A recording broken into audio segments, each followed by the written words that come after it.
हजरत तमीम दारी रदी अल्लाह तआला अन्हु, ये साहबी रसूल हैं। 9 हिजरी में ईमान कबूल किया और बड़े इबादत गुजार थे, तिलावत कुरान के बड़े शौकीन थे। रोज़ाना रात को 1 रकात में पूरा कुरान पाक तिलावत किया करते, इतना कुरान पाक का उन्हें शौक था। और सुभान अल्लाह, आपको ही ये सआदत मिली कि मस्जिद नबवी में सबसे पहले जो चरागा किया वो हजरत तमीम दारी रदी अल्लाह तआला थे। आपने एक हदीस रिवायत की, कहते हैं माजरा ये था कि मैंने देखा कि मैं नबी पाक अलैहिस्सलाम की बारगाह में मौजूद था और एक ऊंट दौड़ता हुआ आया, कैमल, और आकर नबी पाक के कान के करीब कुछ कहने लगा। हज़रत तमीम दारी कहते हैं मैंने अर्ज़ किया, या रसूल अल्लाह, ये ऊंट क्या बात कर रहा है?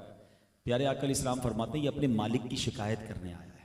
अभी ये गुफ्तगू जारी है तो वो मालिक भी पहुंच गया, ढूंढते ढूंढते अपना ऊंट पहुंच गया नबी पाक के दरबार में। कहा हुजूर 3 दिन से तलाश कर रहा हूँ, ये भाग गया है, मुझे मिलता नहीं, आज आपके दरबार में मिला है।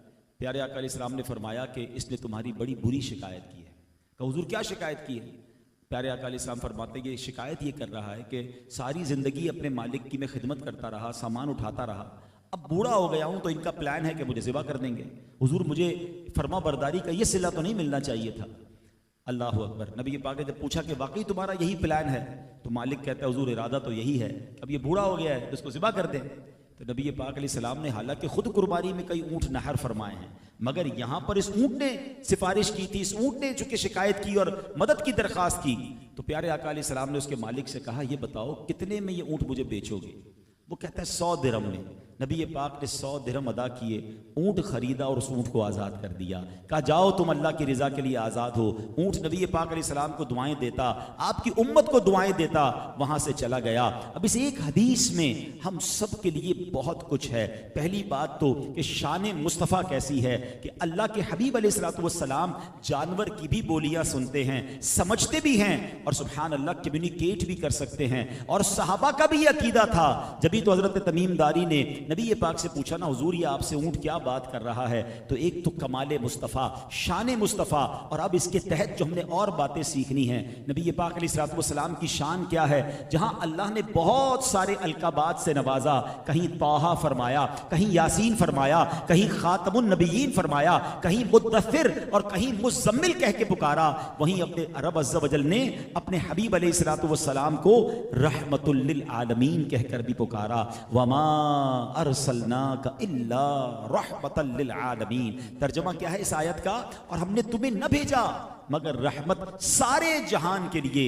अब आलमीन के लिए जो रहमत है इसकी डिटेल क्या है? मुफस्सिरीन फरमाते हैं, तफसीर सिरातुल जिनान में है, नबी पाक अलैहिस्सलाम नबियों, रसूलों और फरिश्तों के लिए रहमत हैं, दीनों दुनिया में रहमत हैं, जिन्नों और इंसानों के लिए रहमत हैं, मोमिनों काफिर के लिए रहमत हैं, हैवानात, नबातात और जमादात यानी बेजान चीजों के लिए भी रहमत हैं। गर्ज आलम में जितनी चीजें दाखिल हैं, सैयदुल मुरसलीन अलैहिस्सलाम सबके लिए रहमत हैं। अब किसी के लिए जहन में सवाल हो सकता है कि मुसलमानों के लिए रहमत तो समझ आता है, ये गैर मुस्लिमों के लिए रहमत कैसे हैं? अल्लाह अकबर। सुल्तानुल मुफस्सिरीन सहाबी रसूल हजरत अब्दुल्लाह इब्न अब्बास रज़ियल्लाहु तआला अन्हु फरमाते हैं कि नबी पाक अलैहिस्सलाम का रहमत होना आम है, ईमान वाले के लिए भी और जो ईमान न लाया उसके लिए भी। ईमान वाले के लिए तो मेरे आका दुनिया आखिरत दोनों में रहमत है, मगर बेईमानों के लिए, जो ईमान वाले नहीं हैं, उनके लिए दुनिया में रहमत का सबब यह है कि आप अलैहिस्सलाम की वजह से उन पर से चेहरों के मसख होने का और जमीन में धस जाने के अजाब को उठा लिया गया। पिछली कौमों के जब वो नबियों की बात न मानते थे, चेहरे मसख कर दिए जाते थे, बंदर बना दिए जाते थे, जमीन में धसा दिए जाते थे, आग का अजाब हो जाता था।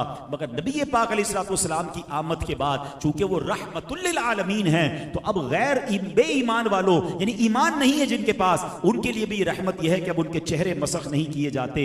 ऐ मेरे प्यारे इस्लामी भाइयों, उलमा बड़ी प्यारी बात कहते हैं, what is the meaning of आलम? प्यारे आका तमाम आलमीन के लिए रहमत है ना, तो अल्लाह के सिवा जो कुछ दुनिया में है वो सब आलम में दाखिल है। तो इसका मतलब ये हुआ मेरे आका सबके लिए रहमत है। वो नबियों में रहमत लकब पाने वाला, वो नबियों में रहमत लकब पाने वाला, मुरादें गरीबों की पर लाने वाला, मुसीबत में गैरों के काम आने वाला, वो अपने पराए का गम खाने वाला, फकीरों का मलजा, ज़ईफों का मावा, यतीमों का वाली, गुलामों का मौला, खताकार से दर गुजर करने वाला, बदंदेश के दिल में घर करने वाला। तो अब जब सबके लिए रहमत है तो जानवर भी फरियाद करते थे, आका जानवरों की भी सुनते थे। और जिसको सबके लिए रहमत बनाया हो तो जरूरी है कि वो सबकी बोली भी समझे, अंडरस्टैंड भी करे उनके प्रॉब्लम क्या हैं। तो अल्लाह अकबर, ये एक बार नहीं हुआ, ऐसे बहुत सारे वाकयात अहादीस में मिलते हैं कि नबी पाक के पास आकर जानवरों ने गुफ्तगू की।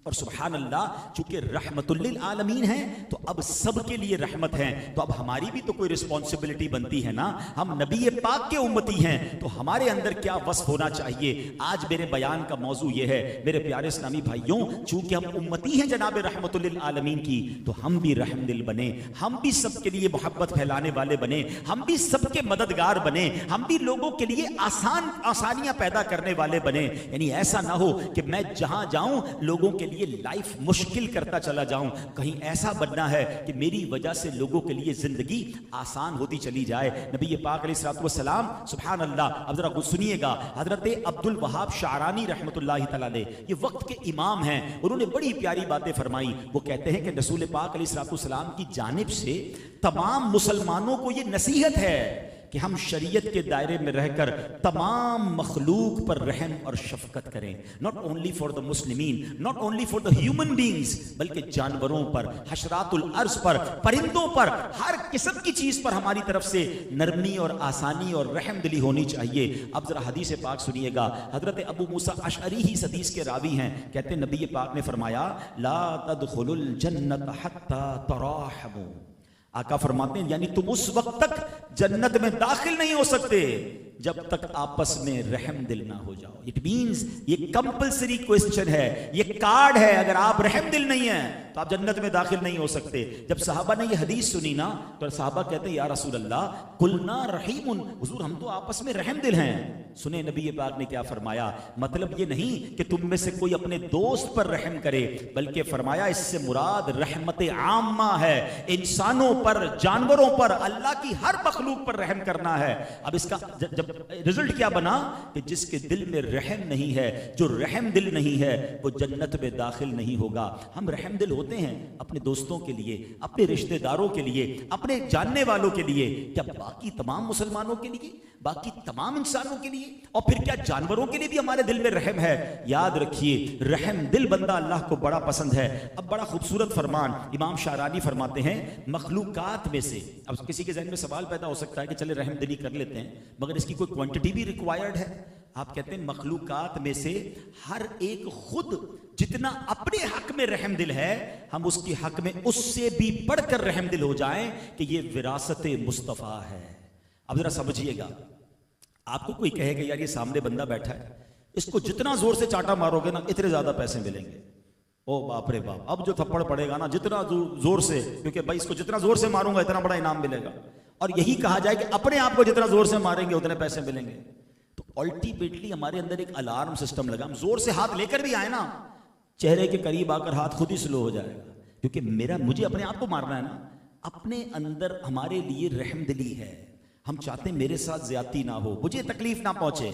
विरासत मुस्तफ़ा अलैहिस्सलाम क्या फरमाया कि अपने लिए जितने रहम दिल हो उससे ज्यादा दूसरों के लिए रहम दिल हो जाए। मगर आज तो ये जुमला मशहूर है कि भाई अपना काम होना चाहिए, अगले का बेड़ा गर्क होता हो जाए, हमारा मसला हल होना चाहिए, मुझे तकलीफ, मेरे बच्चों को प्रॉब्लम ना हो, पड़ोसी का बेड़ा गर्क होता हो तो हो जाए। नहीं मेरे प्यारे इस्लामी भाइयों, मेरा और आपका दीन हमें यह सिखाता है हम रहमतुल लिल आलमीन के उम्मती हैं, तो अब कुछ तो रिस्पॉन्सिबिलिटी बनती है ना। अब जरा गौर कीजिए, ये उम्मती होना क्या कोई छोटी बात है? आपको अंदाजा है कि हमें कितना बड़ा इनाम बिन मांगे मिला? हम में से किसी ने कोशिश नहीं की है। Without any asking we have become a मुरीद ऑफ रसूलुल्लाह अलैहिस्सलातु वस्सलाम। मगर ये कमाल कितना बड़ा है, ये इनाम कितना बड़ा है, इसको इस तरह समझिए। एक बार हजरत मूसा अला नबीना अलैहिस्सलातु वस्सलाम तौरात की तिलावत कर रहे थे। तिलावत करते करते आपके सामने एक उम्मत के अहवाल आए। आपने अल्लाह से अर्ज किया, मौला मैंने तौरात में पढ़ा है एक उम्मत है, नेकी एक करेगी, अजर 10 टाइम मल्टीप्लाई बाय 10 मिलेगा। ए करीम मौला, वो वो उम्मत मेरी उम्मत कर दे। इरशाद होता है ए मूसा वो उम्मत मेरे आखिरी नबी की उम्मत है। पढ़ते पढ़ते आगे पहुंचे, कहते हैं या अल्लाह एक और उम्मत के बारे में पढ़ा है कि जब गुनाह करके तौबा करेंगे उनकी तौबा कबूल कर ली जाएगी। अल्लाह ये उम्मत मेरी उम्मत कर दे। इरशाद हुआ ए मूसा ये मेरे आखिरी नबी की उम्मत है। फिर अर्ज करते मौला मैंने तौरात में पढ़ा है एक ऐसी उम्मत भी आएगी जिस पर तू अपनी आखिरी किताब नाजिल फरमाएगा, कुरान मजीद नाजिल फरमाएगा। अल्लाह फिर वो उम्मत मेरी उम्मत कर दे। इरशाद होता है ए मूसा वो मेरे आखिरी नबी की उम्मत है। हजरत मूसा अर्ज करते रहे, उधर से बार बार ये जवाब मिलता रहा कि ए मूसा वो तेरी नहीं बल्कि मेरे आखिरी नबी की उम्मत है। अल्लाह अकबर। कलीमुल्लाह आखिर में अर्ज करते मौला फिर ऐसा कर दे कि मुझे भी इसी उम्मत में शामिल फरमा दे। ऐ उम्मतियों ये वो उम्मत मुझे और आपको बनाया गया जिसमें अंबिया आने की तमन्ना करते थे। मगर मुझे एक बात बताए ना, मैंने और आपने कोई कोशिश की इस उम्मत में आने की? हमने कोई दुआएं की थी क्या पैदा होने से पहले? आप और मैं 2-4 हज़ार साल पहले भी पैदा हो सकते थे। कोई हजरत ईसा का उम्मती होता, कोई हजरत मूसा का उम्मती होता, ये ना जाने किस दौर में पैदा होते। मेरे रब ने मुझ पर और आप पर मेहरबानी क्या की कि हमें आखिरी नबी जनाब रसूलुल्लाह सल्लल्लाहु अलैहि वसल्लम का उम्मती बनाया। और कैसे आका का उम्मती बनाया, वो उम्मत पर मेहरबान कैसे हैं। Why we not proud for रसूल पाक अलैहिस्सलाम? हम क्यों फख्र ना करें उम्मती होने पर कि ऐसे आका मिले हैं कि आज से 1500 साल पहले, ये 1500 बर्थडे बना रहे हो ना, 1500 साल पहले एग्जैक्टली पीर का दिन था, 12 रबीउल अव्वल का दिन था, सुबह सादिक के वक्त जब नबी पाक दुनिया में तशरीफ लाए। अरे बच्चा नॉर्मल पैदा होता है, रोता है, उसके जिस्म पर आलूदगी होती है, उसको खतरा का, अगर लड़का हो तो खतरा करनी पड़ती है, बहुत सारी आलाइशों से साफ किया जाता है। सुभान अल्लाह, मदीने वाले आका तशरीफ लाते हैं, पाकीज़ा हैं, मुअत्तर हैं, महक रहे हैं। अल्लाह अकबर, किसी इस तरह की चीज की जरूरत नहीं है। और दुनिया में आते ही पहला काम किया मेरे आका सजदे में जाते हैं और रब की बारगाह में फरियाद क्या करते हैं? सलातो सलाम का शेर आपको याद होगा, रब्बे हबली उम्मती कहते हुए पैदा हुए, हक ने फरमाया कि बख्शा अस्सलातु वस्सलाम। अरे आते ही उम्मत को याद किया कि अल्लाह मेरी उम्मत मेरे हवाले कर दे। मेराज की रात रब की बारगाह में गए, वहां भी हमें न भूले, रातों को रो रो कर प्यारे आका हमें याद करते रहे। सैयदी आला हजरत लिखते हैं ना, अल्लाह क्या जहन्नम अब भी न सर्द होगा, रो रो के मुस्तफा ने दरिया बहा दिए हैं। अल्लाह ने अपने हबीब अलैहिस्सलाम को 2 बड़ी शानदार ऑफर्स की हैं। ऐसे तो बहुत सारे इनामात हैं, मगर let me discuss 2 beautiful things. एक बार प्यारे आका खुद फरमाते हैं सल्लल्लाहु अलैहि वसल्लम कि मुझे 2 ऑप्शन दिए गए कि या तो ए महबूब तुम्हारी आधी उम्मत जन्नत में दाखिल कर दी जाए, या तुम शफाअत ले लो, 50% ऑफ योर उम्मत विल गो इन जन्ना, या फिर शफाअत ले लो। प्यारे आका फरमाते मैंने शफाअत को इख्तियार किया क्योंकि शफाअत में वुसअत ज्यादा है। इसका मतलब गोया नबी पाक ये फरमा रहे हैं कि मैंने इसलिए शफाअत को पसंद किया कि अल्लाह से गुजारिश करके अपने एक एक उम्मती को जन्नत में ले जाऊंगा। एक और जगह ऑप्शन दिया गया, हाय हाय, वो तो कुरान में मौजूद है ना, सूरह वद्दुहा पढ़ें, अल्लाह फरमाता है वलसौफ युअतीका रब्बुका फतरदा। ए हबीब, हम अनकरीब तुम्हें इतना देंगे कि तुम राजी हो जाओगे। अब जरा अपने आप को रखकर सोचें, हमें और आपको कोई बहुत बड़ा बादशाह या दुनिया का कोई मालदार तरीन आदमी मिले और कहे जो चाहिए बताओ, मैं तुम्हें इतना दूंगा कि तुम्हें राजी कर दूंगा। उस वक्त हम में से लोग नॉर्मल क्या सोचेंगे? यार मुझे घर दे दें, मेरे बच्चों के लिए माल दे दें, थोड़ी और लग्जरीज मिल जाएं, मेरी फैमिली के लिए सुख हो जाए। नॉर्मली लोगों के जहनों में ये आता है। सुनो, जब जिब्रील अमीन ये आयत लेकर आए वलसौफ युअतीका रब्बुका फतरदा, शान मुस्तफा देखें, नबी पाक का हम गुनाहगारों से प्यार देखें। मेरे आका फरमाते मैं उस वक्त तक राजी ना होऊंगा जब तक अपने एक एक उम्मती को जन्नत में दाखिल ना करवा लूं। हाय हाय, ऐसा प्यार हमसे। तो बताओ ना, कोई हमारी रिस्पॉन्सिबिलिटी नहीं बनती है? हमें उम्मती भी बना दिया गया, बगैर मांगे बनाया, और ऐसे आका का उम्मती बनाया जो हमें याद रखे, पैदाइश के वक्त याद रखें, जाहिरी हयात में याद रखें, और महशर के मैदान में भी तलाश कर करके उम्मतियों की शफाअत फरमाएं। तो फिर हमारी रिस्पॉन्सिबिलिटी क्या बनती है? आज के इस मिलाद इज्तिमा में एक जिम्मेदारी तो हमें लेकर जानी चाहिए कि कम से कम मैं ऐसा उम्मती तो बन जाऊं कि मुझे देख कर कोई कहे कि उम्मती ऐसा है तो इसके आका कैसे होंगे, ये मुसलमान ऐसा है तो मजहब इस्लाम कैसा होगा, अरे इसके अखलाक ऐसे हैं तो इसके नबी के अखलाक कैसे होंगे, ये सच्चा कितना है तो इसके आका की सदाकत क्या होगी। मगर सच बताइए, आज मुसलमानों की वजह से इस्लाम को दुनिया में बुरा भला कहा जा रहा है। आज हमारी हरकतों की वजह से, हमारी बदआमालियों की वजह से लोग मुसलमानों के खिलाफ बात करते हैं। तो नहीं मेरे प्यारे इस्लामी भाइयों, हमारा मजहब बहुत प्यारा है, हमारे आका की तालीमात शानदार हैं। हम कम से कम ये रिस्पॉन्सिबिलिटी तो आज लेकर जाए ना कि अपने हिस्से हिस्से का चिराग ये जलाऊंगा कि कभी मुझे देखकर कोई इस्लाम के बारे में बुरी बात नहीं करेगा, मेरी वजह से मेरे दीन को कोई बुरा भला नहीं कहेगा। अगर ये हम करने में कामयाब हो गए तो जब इंशाअल्लाह प्यारे आका से कब्र में मुलाकात होगी, जलवा दिखाया जाएगा, तो ये तो कह सकूंगा ना कि हुजूर अपने हिस्से का चिराग जला के आया हूं, हुजूर मैंने अपने हिस्से का काम किया है। ठीक है, जमाने में बहुत सारे लोग गलत करते थे, मगर या रसूल अल्लाह मैं आपकी तालीमात पर अमल करके आया हूं, तो इंशाअल्लाह मुंह दिखाने जैसा भी होगा, नबी ये पाक की रिजा भी हासिल होगी, तो कम से कम ये रिस्पॉन्सिबिलिटी हमें लेनी चाहिए। और दूसरी बात जो मैं कर रहा था कि रहमतुल लिल आलमीन के उम्मती हैं, तो हमारे अंदर रहमदिली होनी चाहिए, मुसलमानों के लिए अच्छा जज्बा होना चाहिए। हजरत मूसा कलीमुल्लाह हैं, अब जब भी इनकी हिस्ट्री पढ़ते हैं ना, इनकी हिस्ट्री में जलाल नजर आता है? मगर आप किस कदर रहम दिल भी थे कि एक बार आपके बकरियों के रेवड़ से कोई बकरी भाग गई, आप दौड़ते दौड़ते उसके पीछे जा रहे हैं, वो बकरी खारदार झाड़ियों में चली गई, लहू लुहान हो गई। हजरत मूसा जब उसे लेकर आते हैं, आपके कदमों पर भी जख्म लग जाते हैं, आप उस बकरी को कांधे पर उठाकर कहते हैं, उसकी जिस्म से बट्टी झाड़ते हुए फरमाते हैं कि ऐ बकरी, मुझ पर नहीं तो अपने ऊपर ही ख्याल किया होता, ये तुमने अपने साथ क्या किया। और आंखों से आंसू जारी हैं, अल्लाह के नबी हैं, कलीमुल्लाह हैं, मगर बकरी से ऐसा प्यार है। मगर आज मुसा हमारी गाड़ी से बाज़-औक़ात किसी को ठोकर लग जाए, लोग रोड पर तड़प रहे होते हैं, मगर लोगों के दिलों में, जिनके दिल में रहम नहीं होता, उनको रहम नहीं आता। नहीं मेरे प्यारे इस्लामी भाइयों, हमारा मजहब हमें सिखाता है, नबी ये पाक की जो तालीम है वो हमें रहमदिली सिखाती है। हजरत अली खव्वास रहमतुल्लाहि तआला अलैह, उनके घर में चूंटियां नजर नहीं आती थी, तो किसी ने कहा हुजूर आपके घर में चूंटियां क्यों नहीं हैं? अल्लाह अकबर, कहते हैं मुझे पता है चूंटियां जब बाहर निकलती है ना तो पैरों तले रोंद दी जाती है, चूंटियां हलाक हो जाती हैं। मैं सुबह उठते ही जहां मेरे घर में चूंटियों का सुराख है वहां कुछ अनाज रख के आ जाता हूं ताकि उनको बाहर ना निकलना पड़े, क्योंकि बाहर निकलेंगी तो किसी के कदमों तले रोंद दी जाएंगी। इस कदर ख्याल है अल्लाह की मखलूक का, मगर आज हमें इंसानों का ख्याल है कि नहीं, इस बारे में गौर करें। मेरे आका रहमतुल लिल आलमीन है ना, इंसानों पर मेहरबान, जानवरों पर मेहरबान। आओ मैं जमादात पर मेहरबान बताऊं, बेजान चीज वो क्या है, वो वाकया आप सबको याद होगा।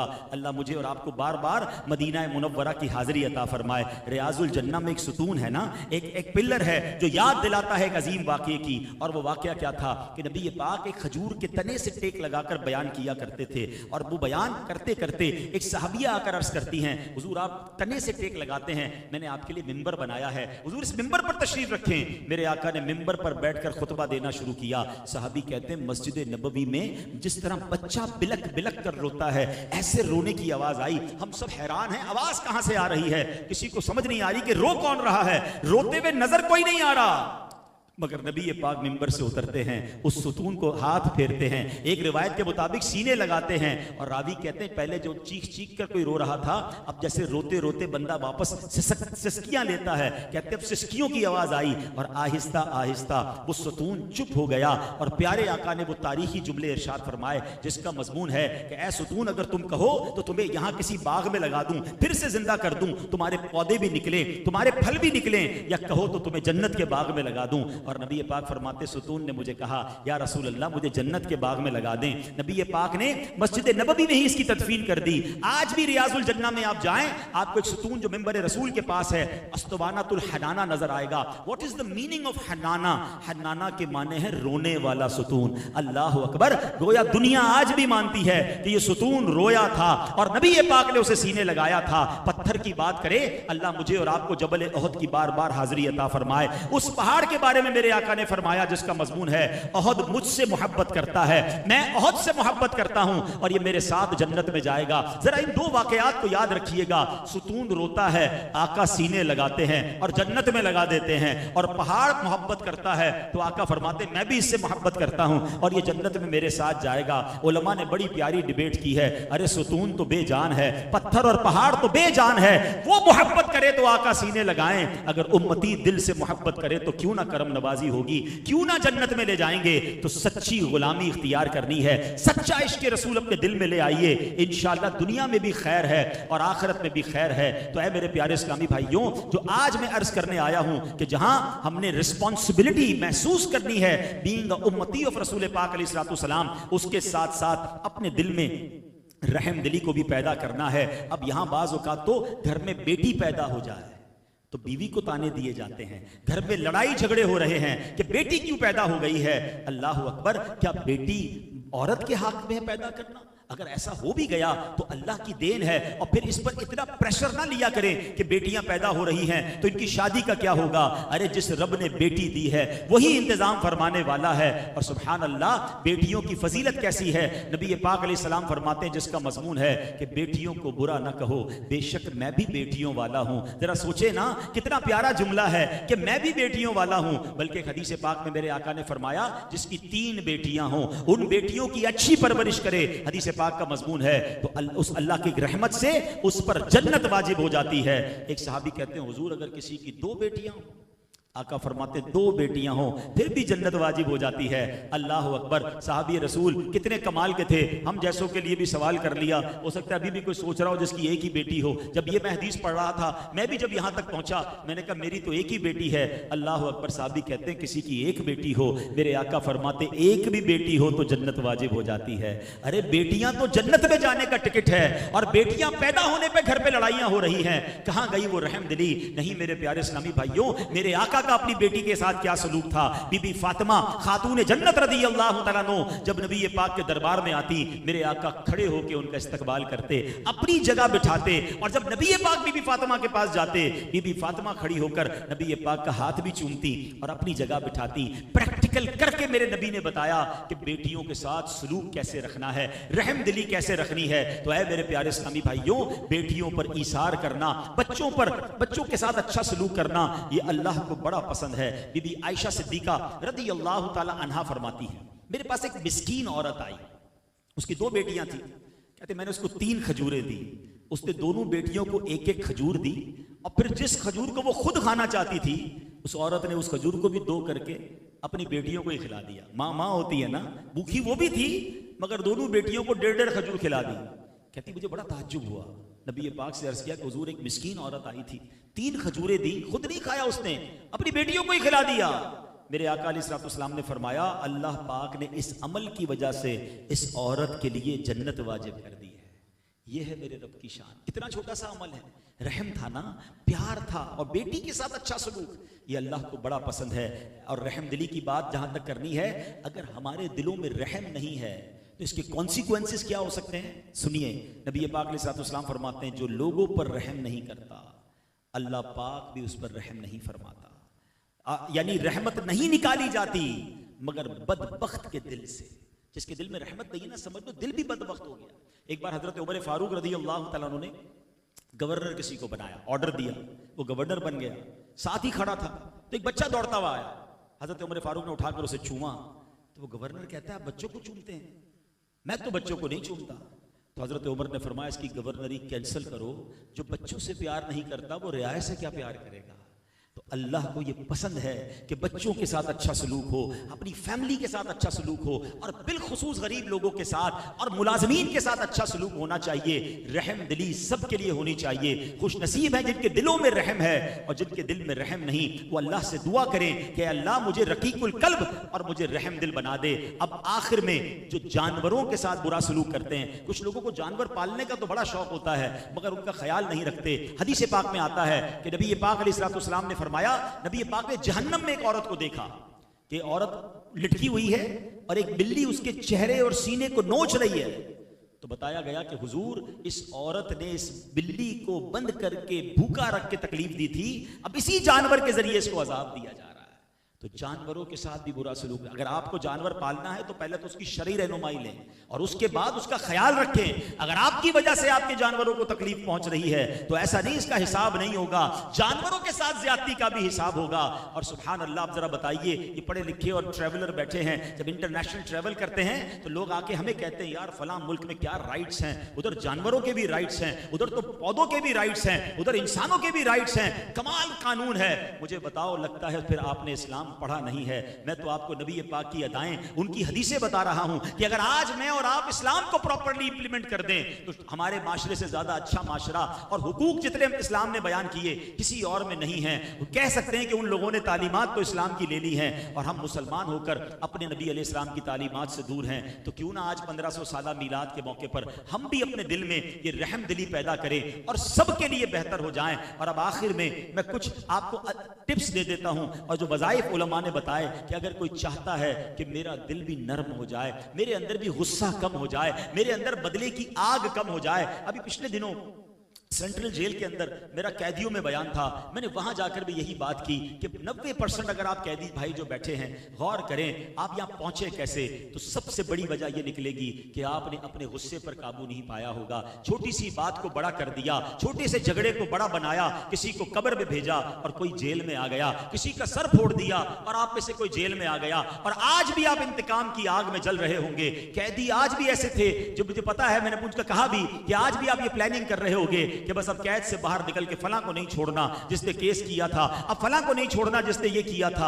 नहीं मेरे प्यारे इस्लामी भाइयों और मेरी बहनें जो मुझे पर्दे पे सुन रही हैं, अगर आप में से भी कोई किसी इंतकाम की आग में जल रहा है, या ये प्लानिंग है कि मैंने फलां को नहीं छोड़ना है, मौका मिलने की देर है, मैंने बदला लेना है, तो फिर ये रहमदिली तो ना हुई। मेरे आका तो जान के प्यासों को भी बख्श दिया करते। अच्छा, अशार सबको याद होंगे, सलाम उस पर के जिसने गालियां सुनकर दुआएं दी, सलाम उस पर के जिसने खून के प्यासों को कबाएं दी। कभी हमने गालियां सुनकर दुआएं दी? अरे भाई कोई गाली तो दे, फिर मैं बताता हूं मैं कौन हूं, मैं तो छोड़ूंगा नहीं उसको। नहीं मेरे प्यारे इस्लामी भाई, इस्लाम अगर नबी पाक के उम्मती हैं तो कोई तो अपने अंदर माफी दरगुजर और ये रिवेंज की आदत को खत्म कीजिए ना। तो आइए आज मैं आपको आखिर के बयान के आखिर में कुछ जो है आपको ये भी बता देता हूं कि आपने कैसे अपने दिल में रहमदिली को पैदा करना है। तो अब रहमदिली कैसे है कि उलमा फरमाते हैं कि अल्लाह पाक का जो नाम है ना रहमान और रहीम, ये वो नाम है कि इसकी कसरत करें, इसकी बरकत से आपके दिल में रहम के जज्बात बढ़ जाएंगे। नामों का असर होता है, या रहमान हो या रहीम हो या रहमान हो या पढ़ते रहते हैं। कई लोग मिलते हैं कहते हैं यार आप बात सही कर रहे हैं, मेरे बयान में भी कई ऐसे आते हैं कहते हैं यार आपकी बातें सारी ठीक है मगर होता नहीं हमसे। सुनते वक्त तो सब जहन बन जाता है कि नहीं यार अब नहीं करूंगा, लेकिन जब मिजाज के खिलाफ कोई बात हो जाए ना, ड्राइवर ने कुछ गड़बड़ कर दी, लेट आया, फला काम के लिए भेजा टाइम पे नहीं आया, खान साहब ने खाना ठीक नहीं बनाया, बीवी ने जो काम कहा था वो नहीं किया, उस वक्त दिमाग को पता नहीं क्या हो जाता है, उस वक्त समझ ही नहीं आता। दो अलग चीजें हैं। माशाल्लाह मैं जानता हूं, मैं आप में से कईयों के चेहरों को देखा हुआ है कि आपने बयान मेरा कई बार और भी उलमा से बातें सुनी हुई होंगी, ये नई बातें नहीं है, कुरान और हदीस बार बार सुनते हैं। बट कमाल ये है कि ये जो दिमाग में मीठी मीठी बातें आ रही है ना, ये जबान से भी मीठे अंदाज से उतरती हैं या फिर जहर निकलता है, फिर कांटे और शोले निकलते हैं। एक्चुअल रिक्वायर्ड ये है, बातें तो हर किसी से करवा लो कि यार बड़ी अच्छी बात है कि अखलाक अच्छे होने चाहिए, लेकिन मिजाज के खिलाफ बात हुई, अब आपका रिएक्शन क्या है? सबसे सब्र पे बयान करवा लो कि तकलीफ आए तो सब्र करना है, बहुत अच्छी बात है। तकलीफ आई तो फिर क्या हुआ? अब असल मौका तो जब आया ना कि अब सब्र है कि नहीं, अब पेशेंस है कि नहीं, कि अब शिकवे शिकायत वावेला। तो मेरे प्यारे इस्लामी भाइयों, मजा इस बात पर है कि जब ये काम वक्त आए तो मैं रिएक्ट ऐसे करूं जैसा मेरा रब चाहता है। जैसे मेरे आका अलैहिस्सलाम की सुन्नत है, तो वजीफा क्या है? या रहमानो या रहीमो, पढ़ते रहा करें, चलते फिरते आप देखेंगे आपके अंदर नरमी आना शुरू हो जाएगी, आपके अंदर शफकत आना शुरू हो जाएगी, रहम दिली बढ़ना शुरू हो जाएगी। इसी तरह उलमा फरमाते दुरूद पाक की कसरत ऐसी है कि जो जितने दुरूद पढ़ता जाएगा इंशाअल्लाह और बहुत सारी बरकतों के साथ साथ उसके दिल में नरमी, रहमत और शफकत आ रही और जबान मीठी हो जाएगी। मुझे कई लोग कहते हैं कभी कभी कि हजरत ये बताएं कि हम बात करते हैं ना, बयान करते हैं, बाज़ औक़ात हर बंदा मुबल्लिग तो नहीं है, लेकिन कहीं ना कहीं आपको स्पीच करनी पड़ती है, अपने बच्चों को बिठा के समझाना पड़ता है, अपने ऑफिस में लोगों को ट्रेन करना पड़ता है, तो लोग ये कहते हैं यार हमारी बात दिल में नहीं उतरती, हमारी बात का वो इम्पैक्ट नहीं आता, जबान में तासीर कैसे मिले। अब मैं आपको टिप देने जा रहा हूं, इफ यू नीड कि आपकी बातें लोग समझें, उनके दिलों में उतरें, तो इसका बड़ा जबरदस्त फार्मूला है। फार्मूला यह है कि आप बात किससे करते हैं? जबान से करते हैं ना, हैं? अगर यही जबान कसरत से अल्लाह और उसके रसूल का जिक्र करने वाली होना, अल्लाह आपकी जबान में मिठास भी डाल देगा, आपकी बातों में बरकत भी आ जाएगी, आपकी बातें समझ आने लग जाए, आप खुद भी हैरान हो जाएंगे, यकीन माने आप हैरान हो जाएंगे कि यार पहले तो इस तरह असर नहीं करती थी बात, अब थोड़ी सी बातें असर करने लग गई हैं। वाय? क्योंकि आपने उसी जबान को, जिस जबान से आप लोगों को समझा, मैं टीचर्स के लिए भी टिप दे रहा हूं, ये माओं के लिए भी मेरी टिप है, जो अपने बच्चों को समझाना चाहती हैं, जो स्पीक करना चाहते हैं, जो कोर्सेज करवाते हैं, whatever you want to learn, जो कुछ सिखाना है, whatever you want to teach, आप जिस जबान से सिखा रहे हो ना, उस जबान को अल्लाह रसूल के जिक्र से तर कर दें, अल्लाह का नाम लेते रहें, दुरूद पाक पढ़ते रहें, फिर देखें इंशाअल्लाह आपकी जबान की मिठास लेवल ही और हो जाएगा। और सवाब कितना है अल्लाह के जिक्र का सवाब, जरा मिलकर कहिए सुभान अल्लाह अब कहिए अल्हम्दुलिल्लाह, अब कहिए अल्लाहु अकबर। मेरा ख्याल है शायद 10 सेकंड लगे होंगे, और 10 सेकंड में हमने क्या कमा लिया। मेरे नबी अलैहिस्सलाम के सच्चे वादे हैं कि जो एक बार सुभान अल्लाह कहे उसके लिए जन्नत में दरख्त लग जाता है। अल्हम्दुलिल्लाह कहे जन्नत में दरख्त, अल्लाहु अकबर कहे जन्नत में दरख्त। बाज़ औक़ात कुछ लोग मिलते हैं, हजरत कोई स्पेशल सा जिक्र बता दे, स्पेशल सा वजीफा बता दे। एक तो हर बंदे को स्पेशल सा जरूर लगाना होता है, दुआ भी स्पेशल वाली चाहिए होती है। भाई दुआ दुआ होती है, स्पेशल कौन सी होती है? हजरत जरा वो स्पेशल वाली दुआ करना। चलो भाई ठीक है, आज मैं आपको स्पेशल वजीफा बता देता हूँ, ठीक है ना? जो सारे मांगते रहते हैं ना, मेरी इस्लामी बहनें भी सुन रही, मैं नहीं बता रहा, मैं आपको आपके नबी अलैहिस्सलाम की ज़बानी बताने जा रहा हूँ। नबी पाक ने पता क्या फरमाया? अफदलुज ज़िक्र, सबसे अफजल जिक्र कौन सा है? ला इलाहा इल्लल्लाह, ये सबसे अफजल जिक्र है। अच्छा, मैं चूंकि बयाना बैंड हो रहा है, इंशाल्लाह कुछ मिनटों में किबला अल्लामा बशीर फारूक साहब तशरीफ लाएंगे, दुआ फरमाएंगे, तो बस मैं इसीलिए 2-4 मिनट मजीद आपके ले रहा हूँ। मुझे एक बात बताइए, आप में से कौन कौन है जो ये चाहता है कि मरते वक्त कलमा नसीब हो जाए? जरा हाथ उठाइए। माशाल्लाह, हर मुसलमान चाहेगा। और आपको वो हदीस याद है, होनी चाहिए, कि जिसका आखिरी कलाम ला इलाहा इल्लल्लाह होगा, दखलल जन्ना, वो जन्नत में दाखिल होगा। ठीक है ना? अब मैं आपके दिल के दरवाजे पर दस्तक दे रहा हूं कि चाहते सब हैं कि मरते वक्त कलमा नसीब हो। आज पूरे दिन में कितनी बार कलमा पढ़ा है? अपने आप से पूछ लें। अच्छा, पूरे हफ्ते में कितनी बार पढ़ा है? इस पूरे महीने में कितनी बार कलमा पढ़ा? आप गौर करें, जिंदगी में पढ़ने के लिए तैयार नहीं है, और मरते वक्त कलमा सबको चाहिए। अरे बाबा, अगर आपको मरते वक्त कलमा चाहिए तो जिंदगी में आदत तो डालो ना। अगर जबान आदी होगी तो मरते वक्त कलमा नसीब होगा ना। तो कम से कम रोजाना 100 बार तो कलमा पढ़ ले। और उलमा फरमाते हैं जो कलमा पाक की जिंदगी में कसरत करता है उसका ईमान मजबूत हो जाता है। ला इलाहा इल्लल्लाह मुहम्मदुर रसूलुल्लाह, ला इलाहा इल्लल्लाह, ये पढ़ते रहा कर। इंशाअल्लाह एक तो बरकत तो मिलनी ही मिलनी है, ईमान की सलामती भी मिलेगी, और अल्लाह ने चाहा मरते वक्त कलमा भी नसीब हो जाएगा। इसी तरह उलमा कहते हैं कब्रिस्तान का फ्रीक्वेंट विजिट जो है ना, वो आपके दिल को नरम कर देगा। वो रहम, वो तकब्बुर नहीं करने देगा। बंदा जब देखेगा आना इधर ही है, इतना कर्रो फर, इतना जाहो जलाल, इतना जनाब मेरे अल्ले तलल्ले, मैं किसी को कहते ना सामने आने नहीं देता, बसल के रख देता हूं, लेकिन जाना फिर भी 2 गज की कब्र में है।